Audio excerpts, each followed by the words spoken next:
Ladies and gentlemen, welcome again to another fantastic interview today. This one comes by very popular demand. I asked you, who would you like to have on the show? Who would you like me to interview next? What sort of topics would you like me to talk about? So I want to introduce Cody today, who many of you will know. He has one of the largest YouTube channels around, especially in the prepping genre. He has more than 1.8 million loyal subscribers, more than 10 million views per month. So welcome to the show, Cody. Thank you. Nice to be here. Yeah, great. So we're just going to have more of an informal chat today, really, Cody. I've got a few questions from some of the private community, a few questions that came over YouTube. Just general, I mean, you can see the way things are going at the moment in the world. It's not going the positive way. It's pretty scary, some of the developments we're seeing. And what I'm noticing is this huge trend at the moment towards people moving out of the big cities, moving out of especially apartment complexes, and getting a little bit more rural just to be on the safe side. And of course, we've seen all the transitions as well in living conditions and standards and people wanting to get out of the big cities at the moment. A lot of the benefits have gone from being in the big cities, going a little bit more rural. So I don't think there's anyone that can probably talk more about this subject than you can. So really excited to have you on. So I just want to start. Could you just give a little introduction of how you ended up, living the way you do, quite rural now, and with your channel? Were you always living this way, or did you used to live in a city? Did you have a normal 9-to-5 job before? How did this happen for you? Yeah, no, we were living in the city. I grew up in the suburbs, but I was very fortunate. My grandfather he grew up on a self-sustaining homestead in Oklahoma. They actually got their land from the Oklahoma land rush. And I spent a lot of time growing up with him. He was a real accomplished mechanic. He taught me how to hunt and fish and shoot and work on cars and machine and weld and all of those things that really have helped me. And my dad was a general contractor, so I grew up in the trades, working construction. And I was pretty much in the trades from very basic, started as a laborer, worked as framing houses, started my own excavating business. So I've done pretty much every trade that there is. So the combination of those two things, my grew up being a mechanic machinist, my dad being a contractor, which has really helped me to have the skills to do what we wanted to do. So when I met my wife, we were both living in the city, close in Portland. And we like that lifestyle. We like the restaurants and the buzz and just all of the people. And it's kind of a fun environment to be around when you're a young person. What it all changed it for us is my wife and I dated for about a year or so. Then we got married. She became pregnant on her honeymoon. And we started to see the world differently. We thought, we don't want to raise our kids in this environment. Things that didn't bother me before, like drug deals going on or prostitution or just all of the unsavory things that happen in these urban environments. I just couldn't imagine my children being exposed to this. So that's why we started looking to get out into an off-grid location where we could be more self-reliant. It's interesting that you say that, actually, because one of the reasons, my wife and I have been traveling for a long time now. And one of the reasons we left our house in the UK, this was a really nice street. I bought this house when I was 19, 20 years old. And we rented it out. We used it as an Airbnb, all these sorts of things. And we went back to it whilst we moved. We were in between houses. So we went back to it for a couple of months last year. And I remember this house and this cul-de-sac, beautiful, really nice families there. And going back to it, I remember the first night, there was a party over the street, and we thought, what on earth's going on here? And then the next day, there were two drug deals that we saw in broad daylight, and we said, okay, this is it. This is, we're gonna get out of here, amongst some other things. So it's very interesting you say that, because a few other people have said that recently as well. It seems like, I did a series on the Great Depression and how a lot of things started to escalate and spiral downwards. And there are patterns to these things. Once you see things like that occur in nice neighborhoods, it tends to trend downwards. Yeah. Yeah, those patterns. History hasn't changed. You can go back and look and see how people have reacted to different environments, and you basically know human nature. We can even go back and read the Old Testament and all the characters and all the problems that they found themselves into. It's common to all man today. There's a lot of lessons to be learned, especially how people migrated and what happened during invasion and time of wars. So, there's a lot of people at the moment that are thinking of moving more rural. It amazed me when I actually put out a few questions, a survey, as it were, in the private community to ask people what questions would they like to ask you. I was really surprised by the number of people that have gone off-grid in the last year, just from a lot of the stuff that I've been talking about and watching my videos. So many people have made the decision themselves without me saying anything, and a lot of them started going off-grid. We have questions on wells and gardening and all these sort of things. So many questions for you. I don't think we're going to get through them all, but one of the things that I did want to ask you was, A, do you have any regrets from going quite rural? And B, how hard is it? What are some of the advantages and disadvantages versus city living? I don't have any regrets. This is the thing that my wife and I discuss all the time. And I think the reason why I have no regrets is because we were both on the same page. And that's really critical. We had to make some hard decisions. It's pretty drastic to pull up out of the city and to go into an off-grid situation. That's what we did. I mean, we moved our first location that was off-grid. It was on the side of the mountain. My wife and I had to buy a dozer and an excavator. We logged everything. She learned how to use a chainsaw and all these things. So we had the thing that was the most important, that we both agreed. We were both pulling, I guess, in the same direction.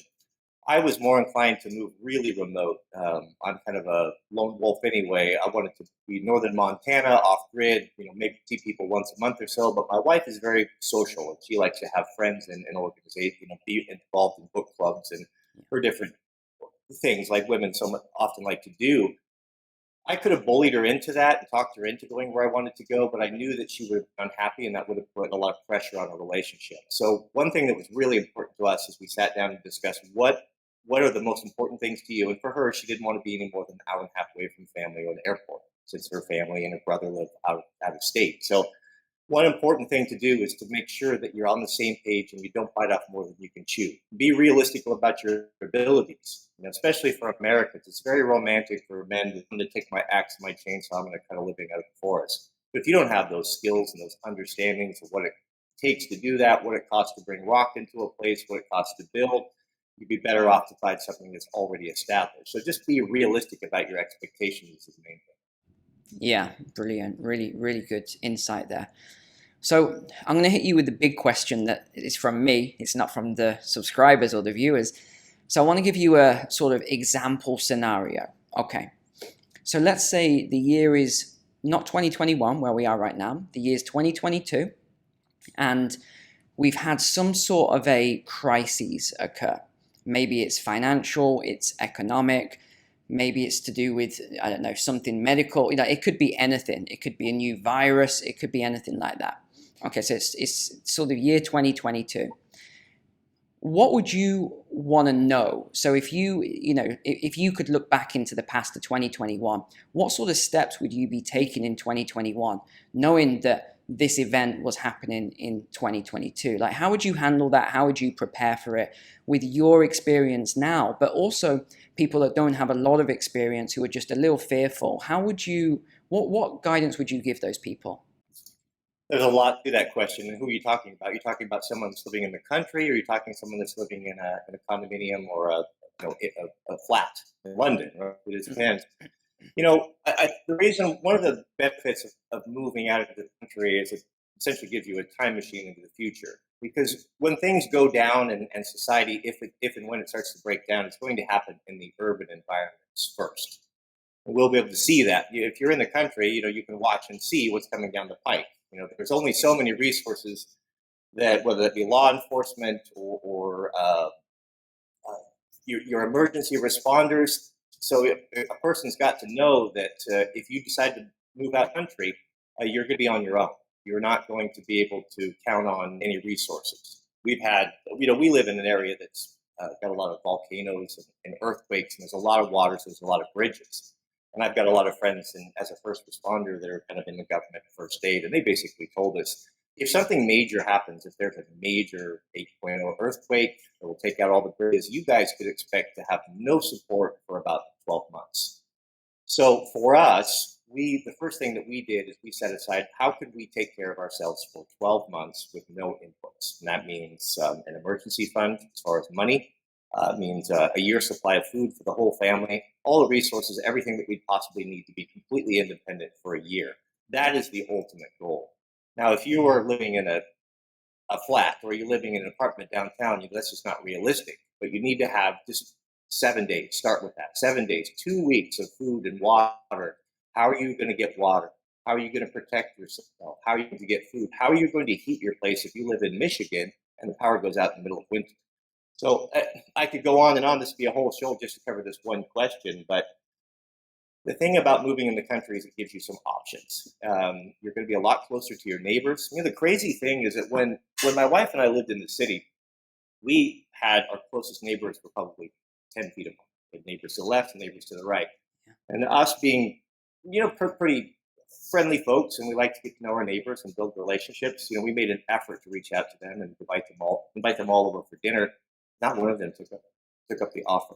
We lived there for 2 years, and I don't know the names of my neighbors. They just didn't want to be bothered. They just didn't want to have a relationship, which is really interesting when you live so close. The thing that's so different out here is our closest neighbors are a long ways away, but we're constantly in each other's homes. We're constantly having dinner together. We stop on the road to chat. We're very, very close, and I think the reason is that we all understand that we might need to count on each other. It could be a medical emergency. It could be a chainsaw accident. There's a lot of agriculture out here, so we all know that we need to stay in contact and know what's going on. And that just builds such a strong community. It just anchors you to your community. It makes you want to fight for it and to work for it, rather than just being independent and screw the other guy, I'm going to get what's mine. Yeah, and you know what? That's so great what you just said, because I'm a perfect example of that right now. So I've lived in a few different houses over the last 5 or 6 years. What I found is the exact same pattern. When I lived quite rurally, we had a fantastic community there. Like it was just the most amazing community, very close knit. But then when we lived in the city, we invited so many of our neighbors over, and almost none of them accepted. I think one, couple came over for dinner one night, but it's the same principle. I remember my wife bakes, so she loves to bake, cakes and pies and cookies and things like that. And she's always done it. And I remember during COVID, one of the things that really upset her was she went to see friends and neighbors who would always accept, and not what everyone was like, oh no, thank you, no, thank you. And they'd be, trying to close the door, and, and they'd be coming to the door with masks on and all this stuff. And you're like, wow, it's amazing how quickly society turns around like that. So actually, we then went to California, so Southern California, a city called Camarillo. We don't live there anymore. The whole family actually is sold up and moved east to the Midwest.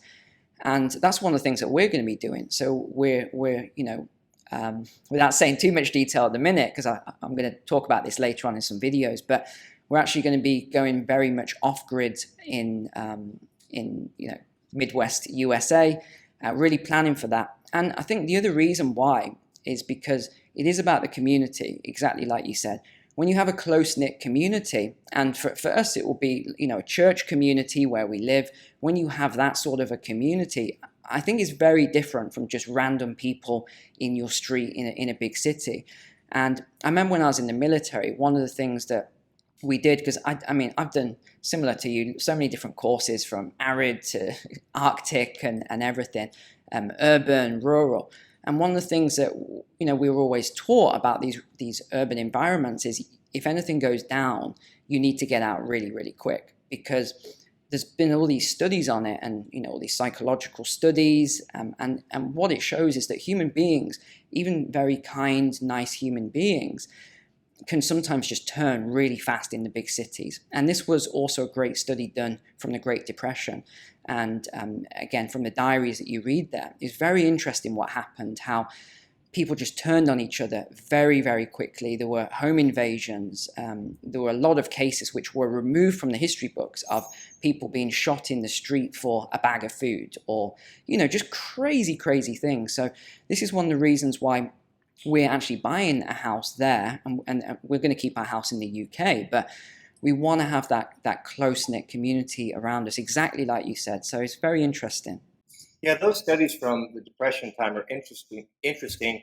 But what would take place today is 100-fold worse than then. You had people that were much more restrained, that were much more capable, and much more willing to go out and work. Yeah. The most popular tool of choice for men as they were heading west after the Dust Bowl during the Depression was they would take a hoe with them. They would take a garden hoe and they would walk and they would work for their food. They would work all day, sometimes just for a meal, or sack and cut firewood. Men and women were willing to do that. Do you think they're willing to do that now? They're not. No. So, and the other thing is, even, grocery stores and greengrocers and such would have a pretty good supply of food, and people didn't go crazy. You could hold out for a week or two. Now in America anyway, the stores will be stripped in 24 to 48 hours if people start panic buying. And there is no reserves, there's no warehouse. The trucking has become so efficient. It is so fragile, just our food system alone, let alone the water delivery system, how fragile that is, as well as the power grid. What would happen in that same environment in the urban areas? I mean, it would be Escape to New York. Way worse than anything we saw in World War II during the Depression. Yeah, and again, another great point there. I made a video a long time ago about this and how I learned the hard way. My wife and I, in March, I think it was, of 2021, just when this whole COVID, stuff started, we knew it had started, but the news and the media and the government guidance said, oh yeah, carry on, go traveling, do what you do. So we were flying out to Spain. We got on the flight, everything was fine. We fly there, and when we get there, there's all this, stuff coming out from the government, and we thought, oh, well, we're here now, let's just go to the apartment. We get to the apartment and we get locked down. I actually, again, people can watch this video on my channel, actually got arrested by the police for trying to go to the grocery store and buy some food. And I said, I don't speak any Spanish, but I have no food. We've just arrived. And they said, you got to go back. And then this was the Saturday. And then I said, okay, well, we'll just eat some crackers or whatever we've got and, do a bit of fasting, and then we'll go on Sunday. Well, all the stores were closed on Sunday, the grocery stores in Spain. I didn't know this. So we were stuck until Monday. I had to knock on a door, just random doors. Sorry, I don't speak Spanish, trying to use Google Translate to try and get... I mean, this actually happened to me. How crazy is that? And when I got back, so we flew back a few days later because it was too much to stay out there. I went to the largest supermarket in Europe. So it's, it's a Tesco store. I went in there. I made a video about this as well. It was bare. There was nothing in that store that was, edible. It was so crazy. I couldn't believe it. So what you're saying about this breakdown within 24, 48 hours, I've actually lived that myself. I've seen it. But people who haven't experienced this, they think, oh, Neil and Cody, they're just scaremongering here about this sort of thing. They just won't accept it. It's crazy. Yeah, and that's always the accusation that's thrown out there. I don't want to live in fear. You're living in fear. I don't live in fear whatsoever. I have everything well established. I have the ability to provide for and protect my family. I've built relationships in my community. The community is essential. I first thought, I made a mistake when I first started looking for off-grid property. I had the hubris to think that I could do everything. But the reality of it is you got to sleep sometime. And if someone wants what you have, the only way to prevent them from doing that is with a group of strong men, right? You can't do it by yourself. So we've got to look at that and realize how vulnerable we were in that position, even though we were remote. And we started looking for a community of like-minded folks. Geography was really, really important. A place that we could grow crops, a place that was isolated, was far enough away from the city that when folks, if and when they start leaving the city, they'll be like the locusts. Interesting thing is when the Russians came down and when they were invading Germany in World War II, we get a really good insight as to the behavior of people and how they reacted, because they were truly scared. And what they did is they took to the roads and the interstates, and when cars all started running out of gas, then they parked them, and so the interstates they were not passable, couldn't use them. People took to foot, and they made it about 7 to 10 miles each side of the interstate, stripping everything, every farmhouse, every bit of food, every bit of supplies that folks had, because that's how far they could get on foot. Yeah. So you want to be in a place that is defendable, You want to have a relationship with your neighbors. Perfect example is my neighbor. A lot of our friends that were kind of not on board with this when we started thinking about it and talking about it about 12, 13 years ago, now are singing a very different tune. Those people, even the ones that were the most adamant against this, now are saying, hey, would it be okay if we stored a little bit of food or maybe in a backup generator or put our camper out here? It's complete role reversal. Yeah. But so our friends now and acquaintances are actually starting to look for and buy properties out here. And one of them came to me yesterday, really accomplished guy. He's one of my best friends. We ride dirt bikes and mountain bikes together. And he's a surgeon. His wife is a ENT, an ear, nose, and throat doctor. And he felt like he was a little bit behind the eight ball, like he was catching up with this prepping. And he said, I only have so many resources. Where should I spend them? Should I be buying food? Should I be doing gas storage? Should I be buying this? Should I be buying that? And I told him, I said, you have a very unique skill that's very valuable to the community. You would be best spent, rather than trying to get a cow and learning agriculture, focus on your strength. You're a surgeon. That's a tremendous asset to the community. You should be begging, borrowing, and stealing all of the supplies, within reason, that you can get expired stuff, but stockpiling this up so that you have something to offer to the community. Because he can set a broken leg now in exchange for our dairyman, which has 500 head of cattle, for beef, for milk, for cheese, or what have you. So that community, I cannot underestimate the importance of it, and those relationships is absolutely essential. Coupled with geography and a place that can be defended, those are the two main things, and water. Water is key, number one. Yeah, actually, there was a couple of questions that came in about water, and they asked me to, ask you about this, some guidance on it. Actually, the property that we're going to be getting has water. It has both a river and a well. So we feel pretty confident with that. But I would love to hear your thoughts on that. What guidance would you give people? The cost of drilling a well, is it, it's between $5,000 and $10,000, I heard, in the Midwest and things like that. But what sort of guidance would you give people? Would it be filtration systems? Would it be digging a well? Would it be, what would it be? Well, actually, digging a well out west here is more like 20 to 50,000. Yeah, it's a lot out west. And that's why it's so important. At this time, my dad was a contractor and a house builder, and he built subdivisions and thousands of houses. And back in the day, there was a term sweat equity. If a guy was willing to put in the work, you could build your own house and you could do it for half price. It was just always the way it's been.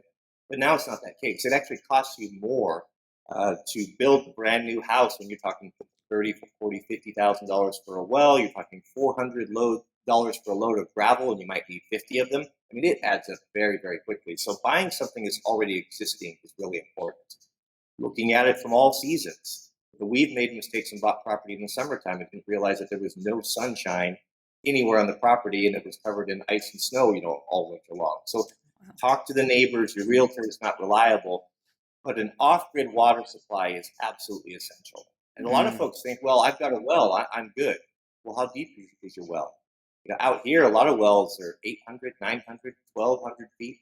You know how much energy it takes to lift water 1,200 feet? Yeah. These things have 240 volt pumps in them. They're very, very, very power hungry. Most generators won't even start these things. And so how are you going to get water out of an 800-foot hole? And that's just drinking water. What if you need to irrigate? Do you have any idea how much water an orchard takes or a garden just to feed your family? Mm-hmm. So these are things that need to be taken into consideration. You need an off-grid water supply that can supply you with drinking water and irrigation regardless of any inputs from outside. If the power was shut off, you would need to be able to survive. That's really, really important, because 3 days without water and you can't survive. Yeah.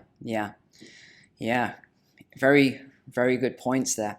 So when it comes to really growing a garden then, or raising your own food, and we can talk about vegetables, fruits, animals, livestock, whatever you want to go with this, what sort of a size plot would, let's say you had a family of 5, 2 adults, 3 children, what sort of a size plot could you realistically grow some food or livestock on? Because some people think you need, this huge ranch or farm with acres and acres, but I'm just curious if you can do it on a smaller scale. Could you use hydroponics? Could you grow upwards? Because, what other options are there? And there's so many resources right now. There are people that are feeding their entire families on a normal city lot, which is very, very efficient. They're growing strawberries on their fences. They're maximizing every bit of space. They're doing their starts. They're using their south wall of their south windows of their home as a kind of a makeshift greenhouse. It's totally, totally possible.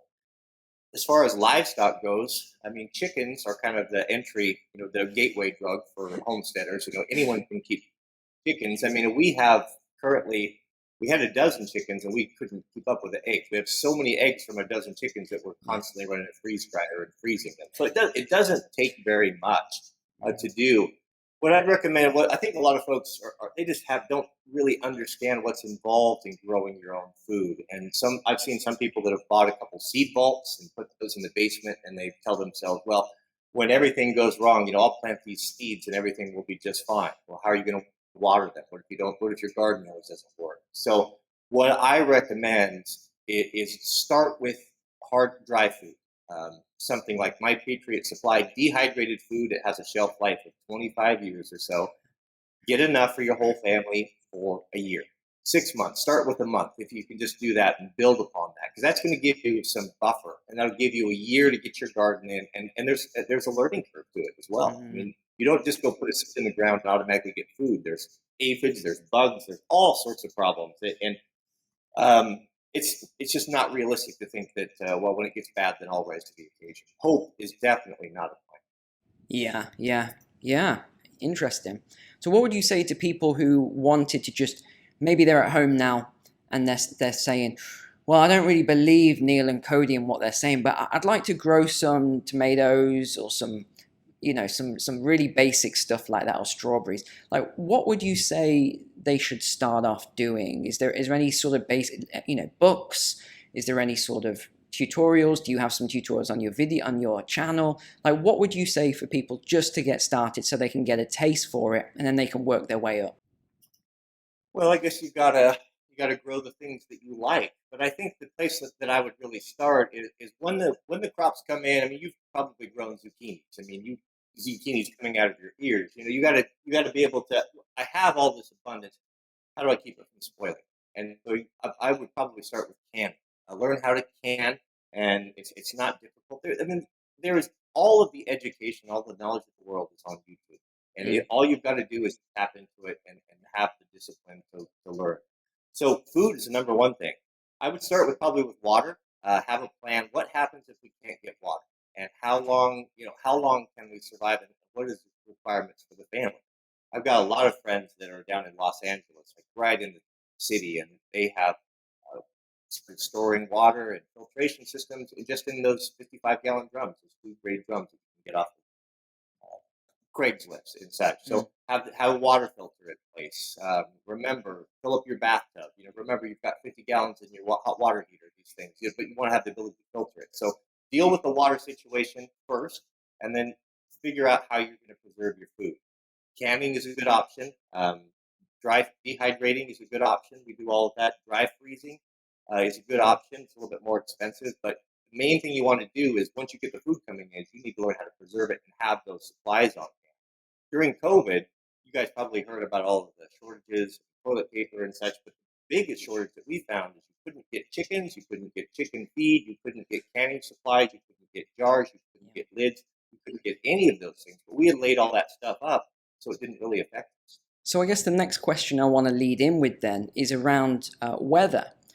I don't know if you've noticed some of the unusual things that are happening at the moment, Cody, with the weather and space weather, and we seem to be having these extreme droughts in some places and then flooding in others. Only last week, London in the UK was under huge amounts of water, central London. Germany, Luxembourg, Belgium, hundreds of people died. I'm not sure if you heard about this in the media, but hundreds of people died from flooding. And then in Africa, where there's severe droughts, millions of people are dying. Do you have anything to say on the weather, or what would you say about the weather going forward? Is there something people need to be aware of if they're going to be growing their own food, things like that? What sort of weather do they need? I'll pass that question over to you. Yeah, well, I think that there's no question that the weather pattern is changing. whether that's intentional, what do they call it, weather engineering, or it's just a natural cycle. I don't know. I'm not an expert on that, but I can talk to my neighbor who's fifth generation in this valley. We live in an organic valley that has a lot of dairy farmers, and these families have been here since the 1800s. Mm. And the neighbor was telling me the other day that this area that we live in the Pacific Northwest gets more state snow than any place in the state. It's been always been known for getting 10, 12 feet of snow in the wintertime. And he said in the last decade, uh, during Christmas, we've not had snow 3 times in the last 10 years. And he said that's never happened in his entire life or in the life of his father and grandfather. It's always the case. So it's definitely changing. We're definitely seeing it out here living in the urban interface with the forest. The wildland fires are just becoming a huge problem. And they're so devastating because of the heat. It's definitely changing things. As far as, I guess, to look on the positive side of it, with more heat in this area and more sunshine, of course, the growing season is extended. So I don't know that there's anything you can do about that or plan around it other than just talk to folks local. In the U.S., there's a lot of colleges that have extension offices, and they have a program called the Master Food Preserver Program, as well as the Master Gardening Program. And these are really affordable. They don't cost hardly anything. You can sign up for them, and you have access to lots of resources. So if you don't have a background in growing food or canning, because canning, if you don't do it properly, is safe. It's not safe.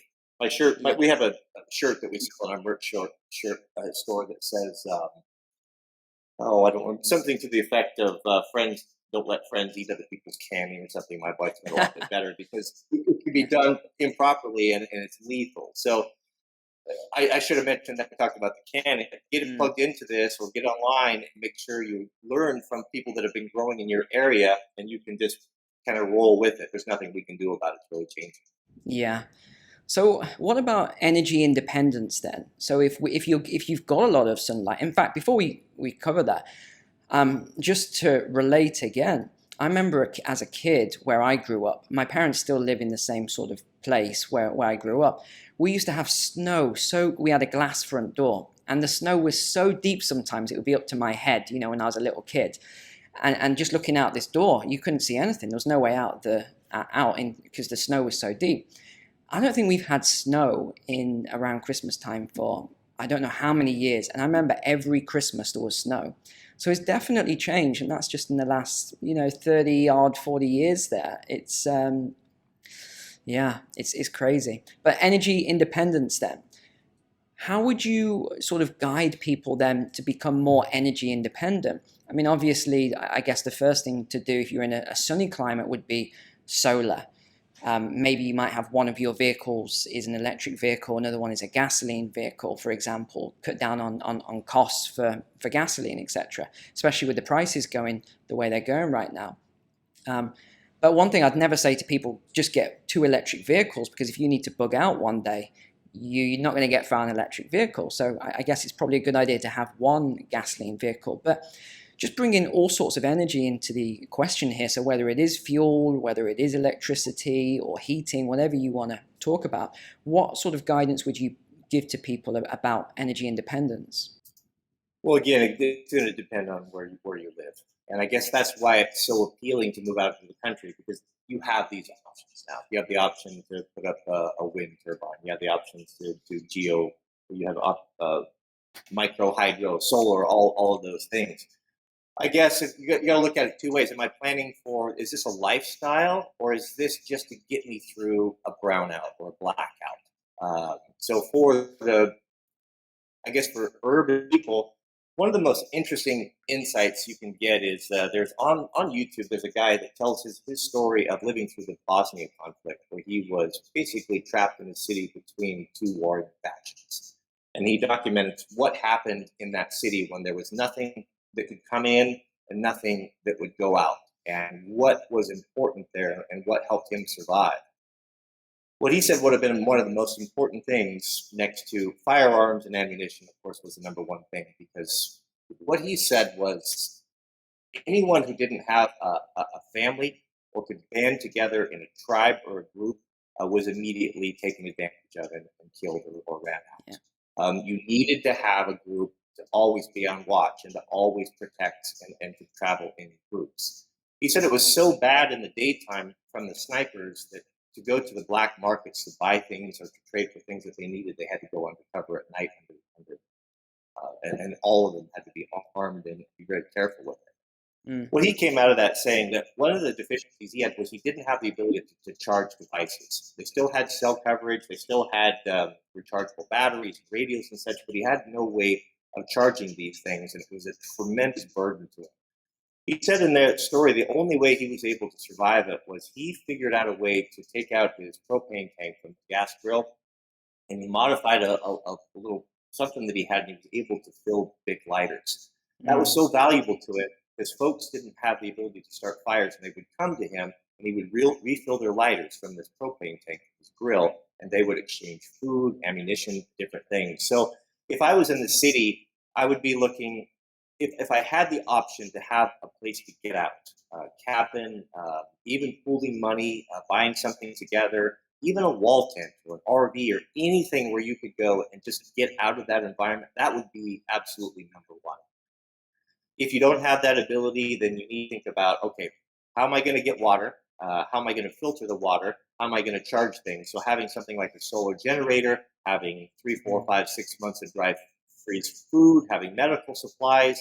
Also, don't forget about books and literature and resources. Yeah. You won't have the internet, so you'll need to be able to reference things. And without the internet, what happens if you need to deal with a tooth infection? What happens if you need to deal with assisting in a woman that's giving birth or a compound fracture? Do you have that skill?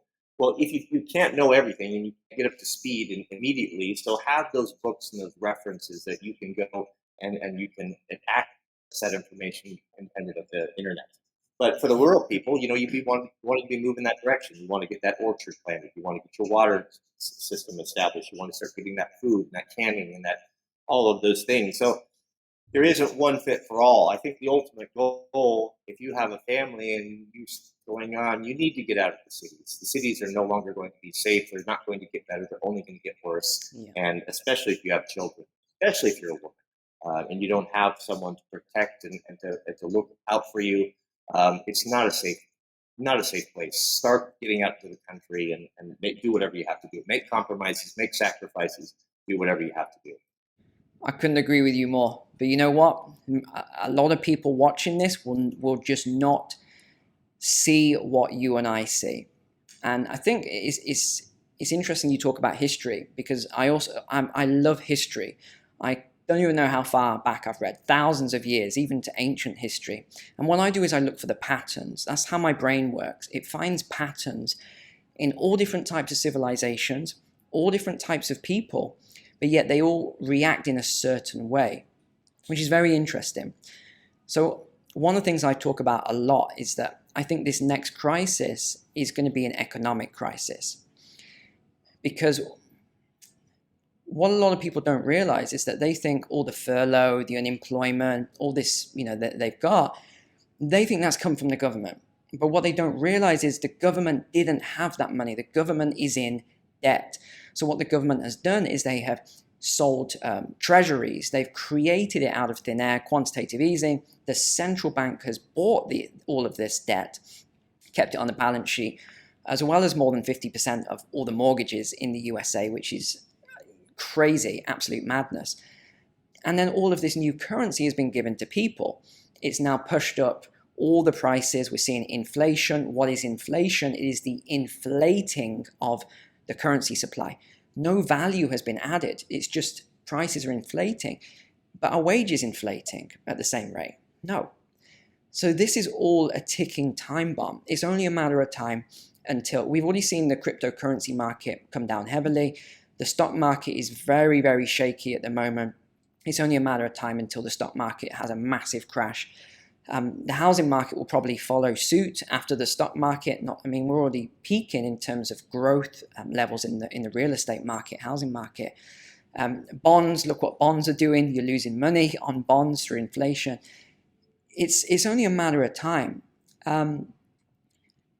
would you agree with what I said, or do you see things differently economically? Do you think there's going to be a crisis? I mean, no one has a crystal ball. Do you have any sort of thoughts on timelines or anything like that? How do you see the next crisis being, and what would your sort of, I guess, closing thoughts be to help people prepare for what might come? Oh, it's not coming. It's starting. Hmm. It's starting. COVID really pulled the veil back behind a lot of things as far as the economy goes and how vulnerable we. I think it's kind of interesting. A lot of those jobs that were those public relations, going to these big campuses like Nike and Google, these things have evaporated. And the folks in the society that are really getting hit hard by that are single women that are in the workforce. Those jobs that have disappeared because of COVID, people argue, but between 70 and 80% of those were held by females, by women. Yeah. And they were kind of subsidized by able to get through this last year or so with rent moratoriums and assistance. Those are all running out now. I'm seeing people, interesting story. So we homeschool, and our son is into debate, and we were at a debate camp at a local park just outside of Portland last weekend.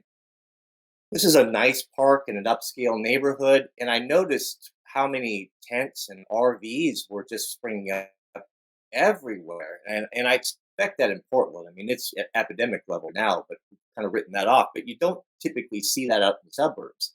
There was a guy there that was probably in his 70s or so. He was clean shaven. He was articulate. He was educated. A former dental assistant. I mean, he was a decent quality guy, but lost his job, got kicked out of his house, couldn't work because of COVID. He was living in his tent, and he said the local church was at capacity. They had opened up their parking lot for families to come there, and there's 25 families living in their cars with children.